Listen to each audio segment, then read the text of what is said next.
Lorsqu'on observe le regard de la personne aller vers le haut et à la droite, cela signifie qu'elle se souvient de l'image, en visuel remémoré, d'où l'abréviation VR.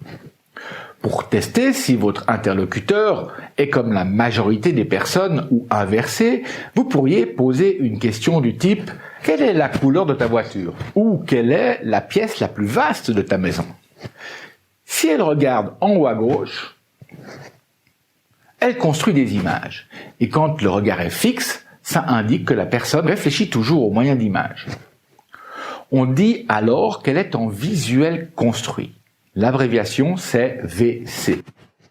Pour tester, vous pourriez poser une question du type « Imagine-toi assis sur le cou d'une girafe » ou « De quoi aurais-tu l'air avec des cheveux violets et une barbe bleue ?» Quand le regard se dirige latéralement à droite, c'est que la personne se souvient de sons. C'est peut-être une discussion, de la musique, un bruit, etc. On est alors en auditif remémoré. L'abréviation s'écrit AR.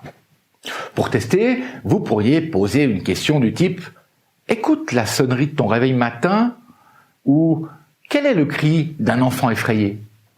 Si le regard est dirigé à gauche, elle crée des sons.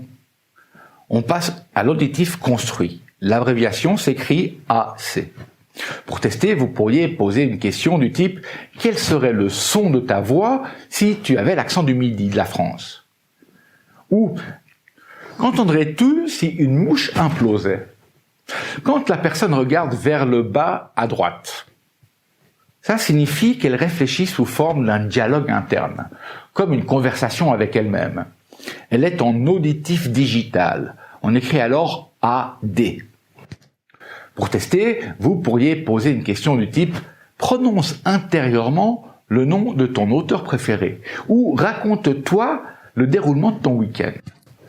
Quand la personne regarde vers le bas à gauche, elle est en kinesthésique. Elle centre son attention sur ses sensations, ses émotions, l'impression tactile, voire même les odeurs ou le goût. Pour tester, vous pourriez poser une question du type « Imagine qu'on introduise un glaçon dans le col de ta chemise » ou « Vérifie si tu sens davantage la circulation dans tes pieds ou dans tes mains ». L'observation des clés visuelles doit être toujours présente en toile de fond quand on conduit un entretien ou qu'on cherche à comprendre l'expérience de son interlocuteur. Les questions posées déclenchent généralement une suite de mouvements involontaires des yeux qui permet presque de suivre pas à pas le cheminement sensoriel de l'autre. C'est un comportement très spontané qui ne peut pas être contrôlé en permanence. Occasionnellement, on peut observer un regard fixe, droit devant. C'est ce qu'on appelle une synesthésie. En PNL, la synesthésie représente le chevauchement de deux ou plusieurs systèmes sensoriels.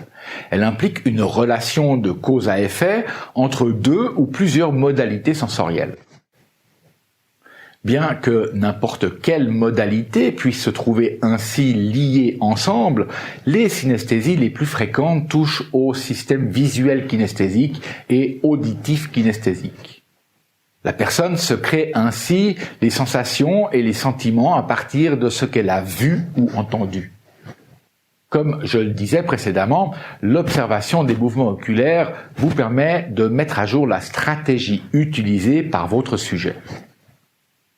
Vous conviendrez avec moi que si l'on souhaite restituer cette stratégie, la modéliser ou la modifier, mieux vaut pouvoir s'en souvenir et y avoir accès en temps opportun. Voilà pourquoi il existe des abréviations telles que décrites avec les schémas que vous avez vus. De cette façon, il est plus aisé de la noter sur un support adéquat, comme on le verra lors de la leçon relative à la fusée Gordon.